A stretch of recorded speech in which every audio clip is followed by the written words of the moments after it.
bokota kota bomi abonné chemer Henriette Kilumbu Shembo TV masolo eza kitoko kitoko makasi bomi abonné toujours bokota kota bozomona bino moko na misu oyo aza nango besoin atuni ngai WhatsApp tokosola inbox biloko ya kitoko bozela to meka eza na ba modèle mais nakolakisa bino nanu lelo 3 modèles on a changer botala ya bozanga kusomba kota benga mama Henriette kota kitoko wapi kota naloba mingi te tolongola pe oyo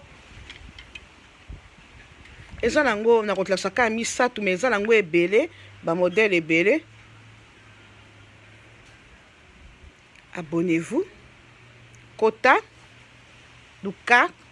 inbox benga mama Henriette tokokuta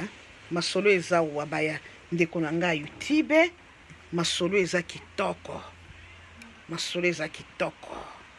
abonnez-vous kozanga te koto tuna inbox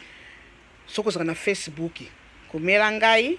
tokosola masolo eza wami mwa moyo ezokota na Australie na bamboka mosusu bamisusu yakona malili bokota